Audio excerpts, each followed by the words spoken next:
The other day, someone in the comments asked me to discuss the situation of the living conditions in Portugal, show us what the buildings look like and the kind of businesses that are successful there. This comment was laid yesterday by M. Lansing 3263. I do not like to disappoint the people that follow the channel, but this is a big task for me. Nevertheless, I'll do what I can. It's just don't hold it as a comment made by a specialist, which I'm not. I just like to reflect on a lot of subjects. I always leave the space to admit that I'm wrong and admit it afterwards if needed be. And this is no exception. These are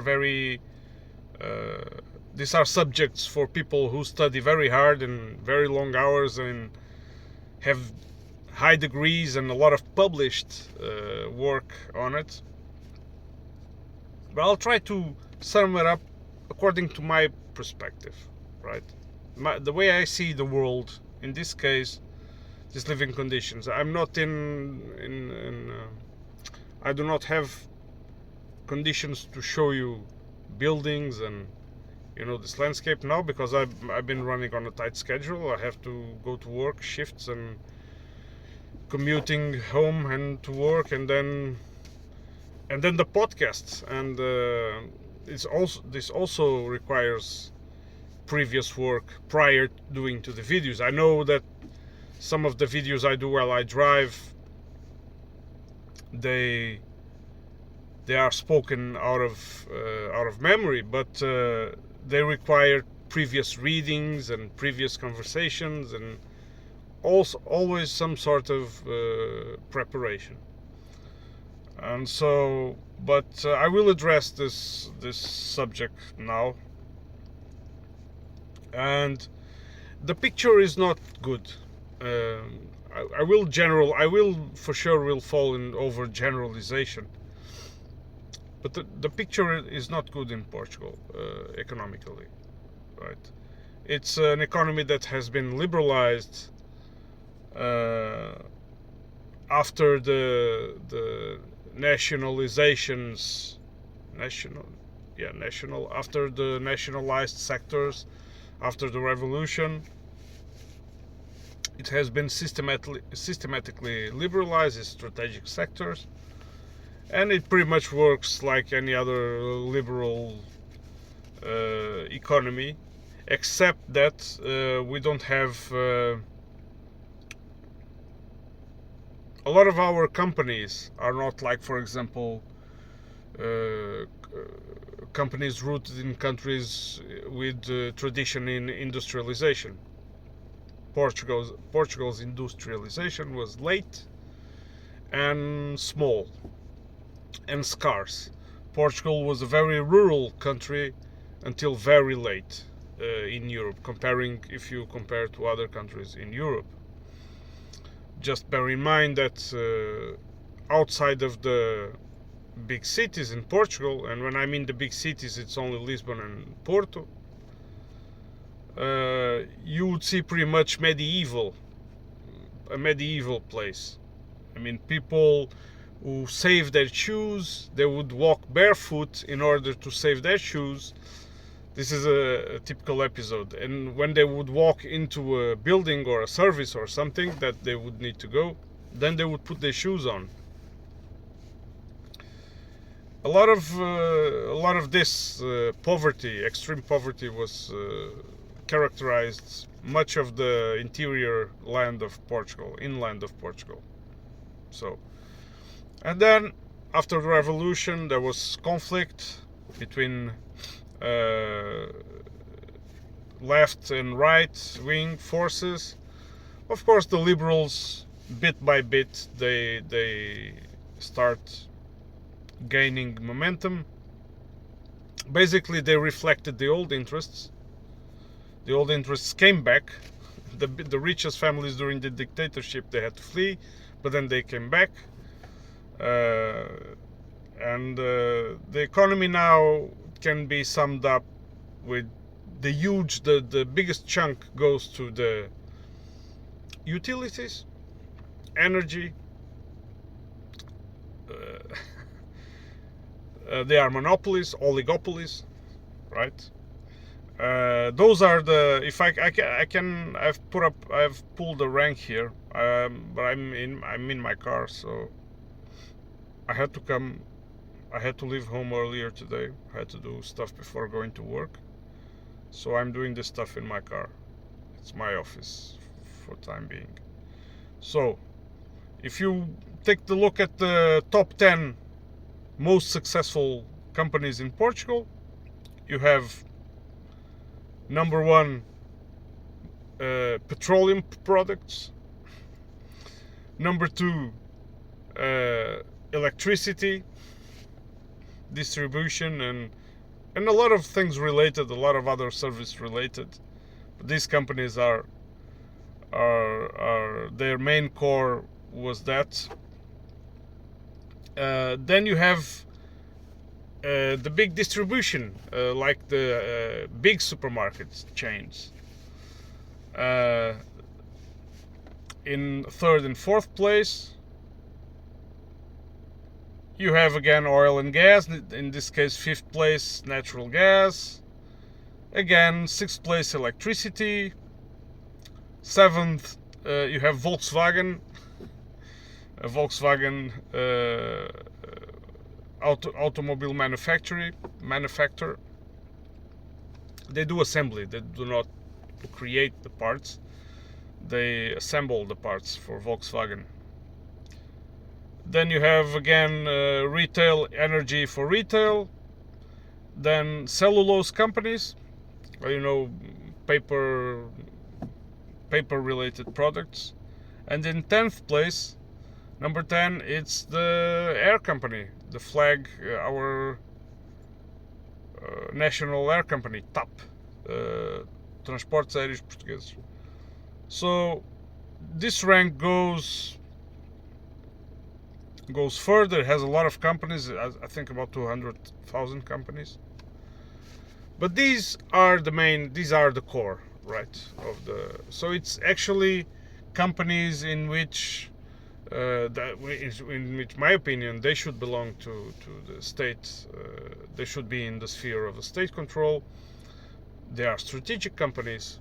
For example, in what concerns supply of energy and petroleum products and fuel, like fuel itself, like gasoline and diesel, which are essential for a running economy and essential for household economy.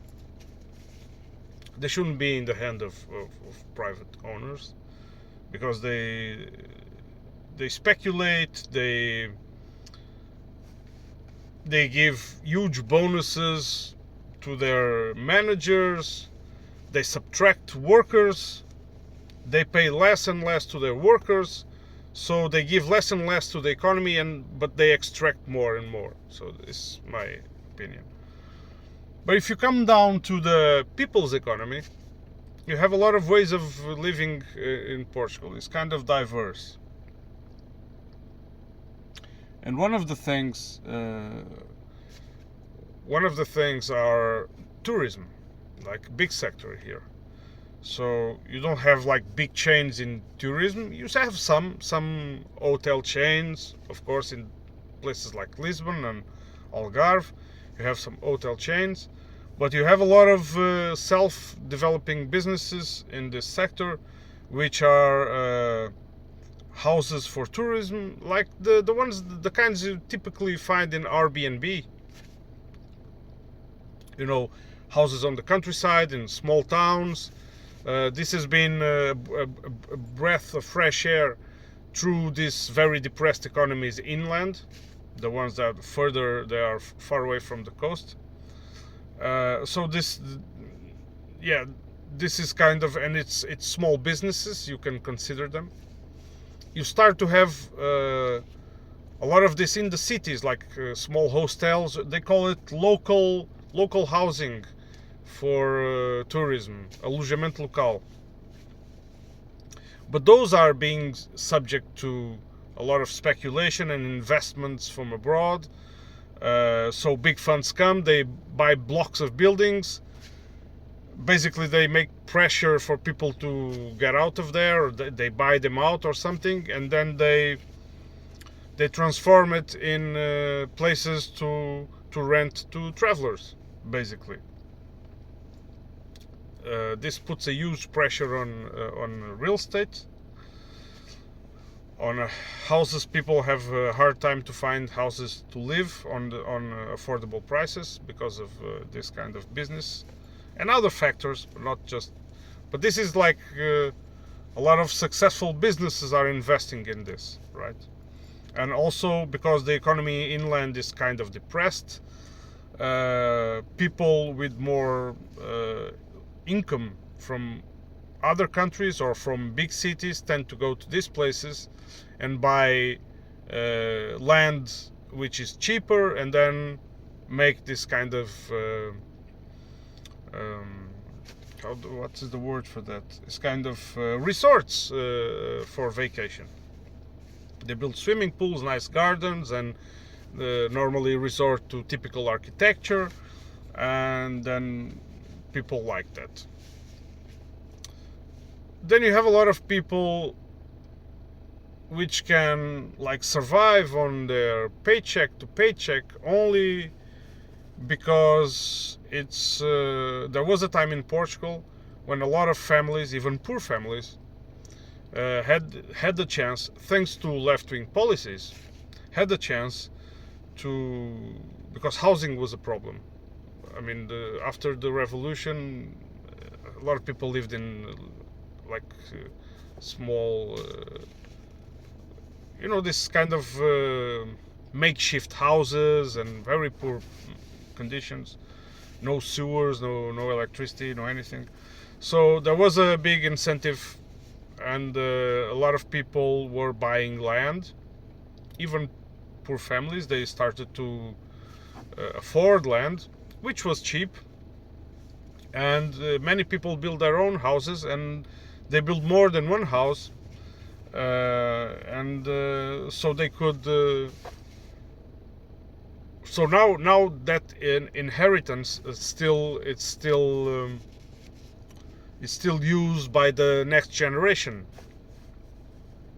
Otherwise, it would be very difficult. I mean, if you start with nothing in Portugal and you just have to go on a salary and try to grow on that, it's virtually impossible, with only a few exceptions of a few jobs. And many of these jobs you have to go overseas or to Europe, to Northern Europe, to earn a decent wage, so you can do that. And you have to be obviously highly qualified, or at least with even if you are like a blue-collar job, it has to be like a qualification that is in need for the industry in Germany or Denmark or Sweden or whatever, or England or whatever. So these are the kind of it's also a big business, right? Emigration.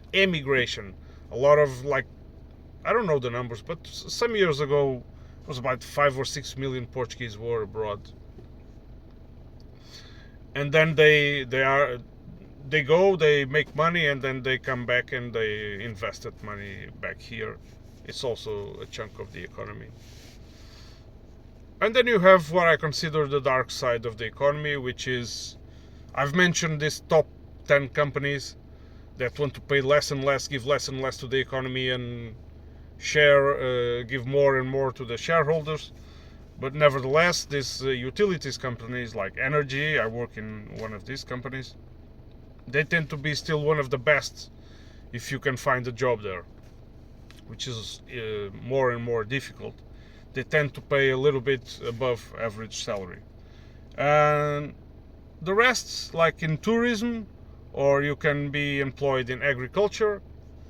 Many of these businesses are very successful. For example, big intensive agriculture is a successful business in Portugal, but mainly due, again, to subsidies from the European Union, big scales, exploitation of cheap labor, And if you think of it, it's they're also responsible for a big chunk of exports. They tend to brag about it a lot, but but I don't see it as benefiting the economy very well, because okay, if they are present, there is an economy that is moving, but it's always based on huge, big masses of people, workers, in very poor conditions. And this is not the kind of society, in my view, this is not the kind of society that I want. I mean, it is a positive news that when you hear, oh, this huge company is going to come here and they're going to invest billions on this territory to develop it. Right. So they come, they invest, for example, in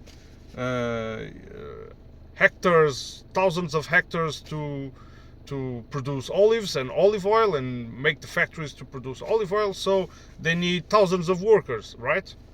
And you would expect that these thousands of workers, because they are in need and they cannot be found locally, so a high demand of workers would also put an increase on the pay of these workers. But this is wrong. They tend to come.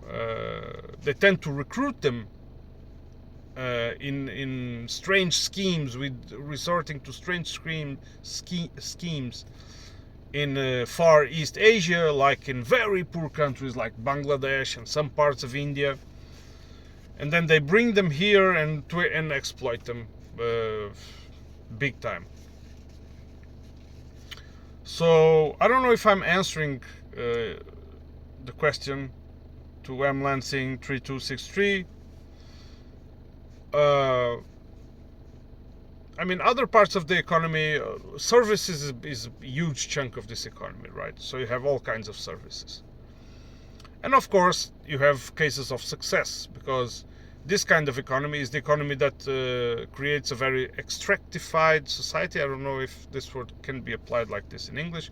It's a very layered society, organized by income, right? From high incomes to very low. It's like a pyramid. And of course, in this kind of societies, like you have a lot of this in South America. You have a lot of a group of people that do better than others, and they tend to require some kinds of services that become to be in need, like I don't know, things like personal trainers and personal shoppers and all this, a little bit more to the luxury side, and guides for tourism or massage parlors, this kind of services, right? Normally services that the poor people don't go to. You have to belong to the middle higher class to start to use it. I think I'm pretty much. Of course, the within the tourism economy, you have a broad spectrum, right? You have people that have capital, so they start with big advantage, and you have people that get in debt to start their businesses. And of these are the ones that I say that start from zero, right? They manage to get some education, some kind of technical training. Maybe they've grown in a family which already had this business, and they try to start, but normally they have to get in debt to start it. And then I see a lot of these businesses failing. But the ones that I see more successful are the ones that are family businesses. So it's like they can shrink, they can better manage the distribution of the wealth produced by the business, and they can do a lot of sacrifices together, because they are a family, in order for the business to grow. And only when they acquire a certain size, they can starting recruiting external employees and maybe attracting them with a little bit better wages, but rarely a good wage, rarely a good solution. These other external people that are hired rarely grow in life. This what happens is, this kind of business, tourism business, a lot of them work by season, right? So, and by working by season, and mainly in the summer, when you have a lot of tourists from abroad, they can have good profits during this year, but the business tends to slow down through the rest of the year. And what they do is they recruit a lot of, they pay minimum wage, but they manage to find workers because they recruit a lot of kids that are living with their parents. Kids that when they earn, even if it's a minimum wage, when they earn first time wage and they have no expenses, they have the perceptions that it's a lot of money. Of course, when years go by, they realize how all this works. I was such worker. I went to work when I was 16 in restaurants, and I quickly realized how exploited I was being, because normally you produce much more than you get, much more than you get. So let me see, what can I say more about the Portuguese economy? Yeah, I have a personal experience. I've studied several periods throughout my life. I'm almost 50 now, and I've studied during several stages of my life, always searching to improve my economical condition. I had the chance to do this, to sometimes get breaks from work in order to dedicate myself only to the studies, only thanks to a supportive family. Otherwise, it would be extremely difficult. But, for example, the last experience, I went to study automation and control and robotics, industry technical areas. That's where I work now. And as an older person studying with a group of younger guys, which were about to start their professional lives, from a group of about 25-30 people that have finished this degree in automation and control and industry instruments, like maybe only one or two remained in the country. So they went through public education to take this degree, which is an investment from the state, and then they go and get jobs abroad. So this is another economic aspect of our economy, and this tells a lot about our economy, because you would think that if you are well qualified, that you would find a good job in your home place. You can still find, but it's very hard. It's very hard, because what makes hard for a worker to strive in Portugal is, according to my opinion, the rules that regulate the working conditions. These have been systematically attacked by this dominant class, these huge lobbies, companies that pay huge sums of money to politicians and lawyer businesses, and to design more and more laws, and also to influence the opinion of people in accepting this kind of rules. They say, oh, the economy is very stiffened because there is no flexibility. Workers have too much rights. We cannot have this because then we are not competitive. And then you hear this all your life, right? And then first time you go out I remember when I was studying, doing Erasmus program in Finland. And then I see the people there and I say, where are the hard workers here? Where are the people working very hard, putting a lot of hours, just making this economy go further. They were not. People were much more relaxed. They worked less hours, and still that country was much more productive. And they had a lot of coverage. They had a lot of benefits. And yeah, let me know if this video or this explanation was more or less clear. I can go on, I think, more about this, but I summed it up. Of course, you have a new kind of economy, which is like the YouTuber economy and the people that go online and make OnlyFans sites and things like this. But I don't really call this an economy. I think this is going to be short-lived.